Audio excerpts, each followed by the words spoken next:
Hi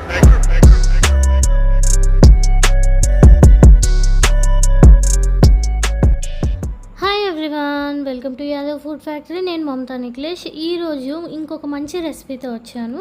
already ఇంతకుముందుకు tomato నిల్వ పచ్చడి ఎలా చేసుకోవాలో చూపించాను. దానికి చాలా మంచి రెస్పాన్స్ వచ్చింది.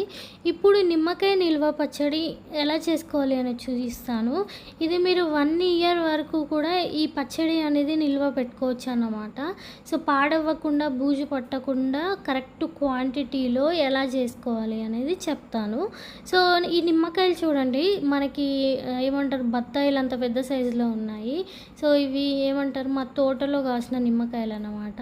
సో సైజు మాత్రం చాలా మంచిగా ఉన్నాయి. అండ్ అందుకే నేను ఒక 10 నిమ్మకాయలు అనేవి తీసుకొచ్చుకున్నాను పచ్చడి పెట్టుకుందాం అనేసి. సో చూడండి, ఈ 10 నిమ్మకాయలే మనకి అంటే మాకు ఒక 2 months వరకు వస్తుంది పచ్చడి. సో నేను మళ్ళీ నిమ్మకాయలు తెచ్చుకొని మళ్ళీ పెట్టుకుందాం అనేసి అనుకుంటున్నాను.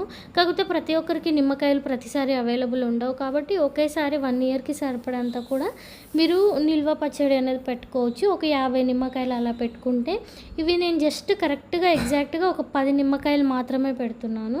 అయితే ఒక్క నిమ్మకాయని 8 pieces కింద, నేను ఇక్కడ చూపిస్తున్న విధంగా 8 pieces కింద కట్ చేసుకోవాలి.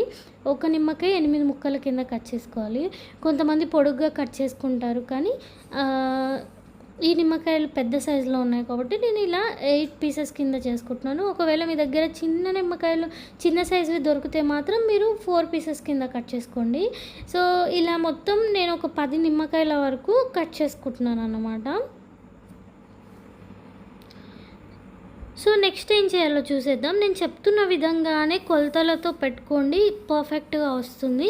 ఇప్పుడు ఒక గ్లాస్ జార్ కానీ ఏదైనా ప్లాస్టిక్ బాక్స్లో కానీ మీరు ఇది మనం ప్రిజర్వ్ చేసుకోవాలన్నమాట, నిల్వ పెట్టుకోవాలి. సో చూడండి, నిమ్మకాయలన్నీ ఇందులో వేసేస్తున్నాను. అయితే కొలతలు చెప్తాను చూడండి. కొలతలు వచ్చేసి మీ 10 నిమ్మకాయలు నేను ఏమంటారు వెయిట్ చెక్ చేసి తీసుకొచ్చాను. సో ఇవి ఎంత ఉన్నాయంటే ఆల్మోస్ట్ 1/2 kg ఉన్నాయి. 1/2 kgకి నేను ఇక్కడ చూడండి ఒక 100 grams అంతా ఉప్పు వేస్తున్నాను. సో మీరు కేజీ లాగా కాకుండా తీసుకోవాలి అనుకుంటే ఇదే గ్లాస్తోని 3 గ్లాసుల నిమ్మకాయలు అయితే ఒక 1/2 glass కన్నా కొద్దిగా ఎక్కువ సాల్ట్ అనేది వేసుకోవాలన్నమాట. అయితే సన్నుప్పు కాదండి నేను క్వాంటిటీ చెప్తుంది, కల్లుప్పు అంటారు కదా, దొడ్డుప్పు అంటారు కదా, అది మాత్రమే. సో మనకి సన్నుప్పు అయితే క్వాంటిటీ చాలా ఎక్కువ పడుతుంది, ఉప్పు ఎక్కువ పడే ఛాన్స్ ఉంటుంది. కాబట్టి మనం ఏమైనా పికిల్స్ ఏమైనా చేసినా కానీ ఇలా కల్లుప్పు వేసుకుంటే చాలా బెటర్ అన్నమాట. సో మనకు వంటలో కూడా ఇదే ఉప్పు యూజ్ చేయడం ఇంకా బెస్ట్ అన్నమాట. హెల్త్ ఇష్యూస్ ఎలాంటివి రాకుండా ఉంటాయి. సో మొత్తానికైతే నేను ఇప్పుడు 10 నిమ్మకాయలకి 1/2 glass కన్నా కొద్దిగా ఎక్కువ ఉప్పు అనేది వేసేస్తున్నాను. నెక్స్ట్ ఏం చేయాలి అంటే కొద్దిగా పసుపు అండి, ఒక 1/2 spoon అంత పసుపు అనేది వేస్తున్నాను. సో పసుపు ఉప్పుతోనే మనము దీన్ని ఊరేసుకోబోతున్నాము. అయితే ఒక 2 నిమ్మకాయలు, ఇప్పుడు ఏవైతే నిమ్మకాయలు తీసుకున్నానో ఒక 2 నుంచి 3 నిమ్మకాయల రసం తీసి ఆ రసాన్ని ఇందులో వేసుకోవాలి సపరేట్గా. ఆ నిమ్మకాయలని కౌంట్ చేయొద్దు, అవి సపరేట్గా ఒక 2 నుంచి 3 నిమ్మకాయలు, ఏవైతే నిమ్మకాయలు తీసుకుంటున్నామో అవే నిమ్మకాయలతోని ఒక 3 నిమ్మకాయల వరకు మీరు రసం ఏమంటారు జ్యూసీగా ఎక్కువ కావాలి అనుకుంటే మీరు ఇంకా ఎక్కువ కూడా వేసుకోవచ్చు. ఒక 4-5 నిమ్మకాయలు కూడా జ్యూస్ చేసి వేసుకోవచ్చు. ఇలా జ్యూస్ వేయటం వల్ల ఏంటి అంటే ఈ జ్యూస్తో పాటు మనం ఇందులో వేసిన సాల్ట్తో పాటు ఈ నిమ్మకాయలలో ఉన్న జ్యూస్ కూడా మనకి తొందరగా బయటకు వస్తుంది. అయితే ఇప్పుడు చూడండి, మనం వేసిన జ్యూస్ ఇక్కడ మీకు కనిపిస్తుంది కదా, ఈ విధంగా మొత్తం ఈవెన్గా కలుపుకొని ముక్కలు అనేవి కొంచెం లోపలికి ప్రెస్ చేసినట్టు పెట్టాలన్నమాట. సో ఎందుకు అంటే నిమ్మకాయలు అటు ఇటు పైకి ఉండకుండా ఈవెన్గా పెట్టుకోవాలి.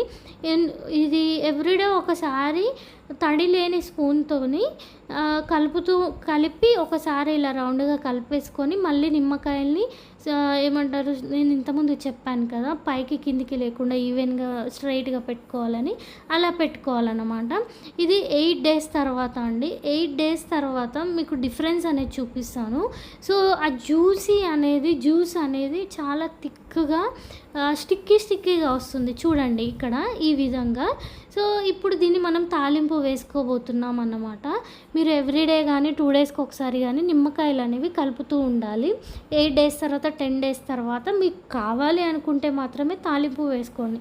మీకు పచ్చడి ఎంత వాడుకోవాలనుకుంటున్నారో అలా కొద్దిగా తీసుకొని మాత్రమే మీరు పచ్చడి అనేది తాలింపు వేసుకోండి. మొత్తం ఒకటేసారి తీసి తాలింపు వేసుకోకండి. ఒకవేళ సంవత్సరానికి సరిపడంత పెట్టుకుంటే. లేకపోతే మీరు ఒక 1 మంత్ 2 మంత్స్ కోసం పెట్టుకుంటే మాత్రం ఇప్పుడు నాలాగా మొత్తం ఒకటేసారి తీసి తాలింపు వేసుకోవచ్చు. సో, నిమ్మకాయలు చూడండి సాఫ్ట్‌గా జెల్లీగా తయారయ్యాయి. ఇలా అవ్వాలన్నమాట.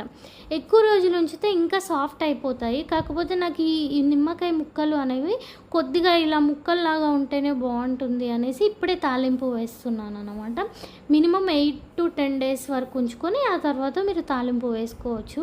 చూడండి చాలా అంటే చాలా పర్ఫెక్ట్గా ఇవి మెత్తగా అయిపోయాయి. అండ్ దీంట్లో వచ్చిన జ్యూస్ కూడా చాలా థిక్‌గా వచ్చింది. సో, నెక్స్ట్ మనము తాలింపు కోసం జీలకర్ర, ఆవాలు, కొద్దిగా మెంతులు అన్నమాట. జీలకర్ర, ఆవాలు, మెంతుల పొడి అనేది వేయాలి. అయితే హాఫ్ స్పూన్ మాత్రమే వేస్తున్నాను. మీకు క్వాంటిటీ ఎక్కువ ఉంటే స్పూన్ వేసుకోండి ప్రతి ఒక్కటి. జీలకర్ర కానీ, ఆవాలు కానీ, మెంతులు కానీ ఒక్కొక్క స్పూన్ వేసుకోండి. సో, వీటిని లైట్‌గా ఫ్రై చేసుకోవాలండి. ఫ్రై చేసుకొని చల్లారిన తర్వాత పౌడర్ చేసి పక్కన పెట్టుకోవాలి. అయితే నేను సాల్ట్ దేనితోనైతే వేసానో అదే గ్లాస్తోని సేమ్ హాఫ్ గ్లాస్ అంతా కారం వేస్తున్నాను. అయితే నేను కొద్దిగా హాఫ్ గ్లాస్ కన్నా ఎక్కువ తీసుకున్నాను కదా, అది తర్వాత చూసుకొని వేసుకుందామని తీసుకున్నాను. ఈ జీలకర్ర, ఆవాలు, మెంతి పొడి వేసేస్తున్నాను. వేసిన తర్వాత కారం అయితే నేను హాఫ్ గ్లాస్ కన్నా ఎక్కువ తీసుకున్నాను, కానీ మొత్తం హాఫ్ గ్లాస్ కన్నా ఎక్కువ వేయలేదండి. ఎగ్జాక్ట్గా హాఫ్ గ్లాసే వేసాను. ఉప్పు ఎంత వేసానో కారం కూడా అంతే వేసాను. మీకు డౌట్ రావచ్చు, ఉప్పు కారం సేమ్ వేసుకుంటే నిమ్మకాయలు పుల్లగా ఉంటాయి కదా, కారం ఎక్కువ పడుతుంది కదా అని. అయితే మీరు ఈ కల్లుప్పు ఏదైతే ఉందో దాన్ని ఒకవేళ మిక్సీ పట్టారనుకోండి, సో కిందికి వెళ్ళిపోతుంది. మనకి హాఫ్ గ్లాస్ రాదు, పావు గ్లాస్ అంతే ఉప్పు వస్తుంది. సో, దాంతో కంపేర్ చేసుకొని నేను హాఫ్ గ్లాస్ కారమే వేశాను. కొద్దిగా కారం పక్కన పెట్టుకున్నాను, హాఫ్ గ్లాస్ కన్నా ఎక్కువ. కాకపోతే ఒకసారి చెక్ చేస్తే ఉప్పు కారం పర్ఫెక్ట్గా సెట్ అయిపోయాయి. అందుకే ఇంకా వదిలేసాను, మిగతా కారం వేయలేదు. ఇప్పుడు చూడండి, తాలింపు కోసం నేను కడాయి తీసుకొని ఒక 100 గ్రామ్స్ అంత ఆయిల్ తీసుకొని ఇందులో జీలకర్ర, ఆవాలు, అలాగే ఎండుమిరపకాయలు వేసేసాను. ఇవి బాగా ఫ్రై అయిన తర్వాత కరివేపాకు అండి. సో, కరివేపాకు కూడా వేసుకుంటున్నాను. మీరు కావాలి అనుకుంటే వెల్లుల్లి రెబ్బలు కానీ, కొంతమంది పచ్చళ్ళల్లో పప్పులు అవి వేస్తే నచ్చుతాయి. ఏమంటారు, శనగపప్పు కానీ ఇలాంటివి. సో, మీరు కావాలి అనుకుంటే అవి కూడా వేసుకోవచ్చు, శనగపప్పు, మినపప్పు. నేను వేయట్లేదు. తాలింపు వేసి కంప్లీట్‌గా చల్లారిన తర్వాతే తాలింపు కలపాలి పచ్చళ్ళు. ఇది గుర్తుపెట్టుకోండి. సో, ఎందుకు ఇలా చేయడము అనంటే, మీరు ఒక చిన్న ఒక కప్ అంతా ఒక 2, 3 రోజుల కోసం తాలింపు పెట్టుకుంటే వేడిదైనా వేయొచ్చు. కాకపోతే 1 మంత్ 2 మంత్స్ కోసం పెట్టిన పచ్చడిలో మాత్రం తాలింపు అనేది చల్లార్చినాక వేయాలి. లేకపోతే కారం అనేది నల్లగా అయిపోయి పచ్చడి నల్లగా పాతగా అయిపోతుంది. మీకు పచ్చడి ఎప్పటికీ ఫ్రెష్‌గా కొత్తగా ఇప్పుడే పెట్టినట్టు ఉండాలి అనుకుంటే తాలింపు అనేది చల్లారిన తర్వాత వేసుకోవాలి. ఇలా సింపుల్‌గా ఈజీగా నిమ్మకాయ పచ్చడి, నిల్వ పచ్చడి అనేది చేసుకోవచ్చు. అస్సలు పాడవ్వదు, బూజు రాదు. ఫ్రిడ్జ్‌లో పెట్టుకోని అవసరం లేదు, బయటే పెట్టుకోవచ్చు. వేడి అన్నంలో వేసుకొని తింటే చాలా టేస్టీగా ఉంటుంది. సో, తప్పకుండా ట్రై చేయండి. ఇంకేమైనా డౌట్స్ ఉన్నా కమెంట్ బాక్స్‌లో కమెంట్ చేయండి. తప్పకుండా రిప్లై ఇస్తాను. ఇంకో మంచి వీడియో వరకు టాటా, బై బై.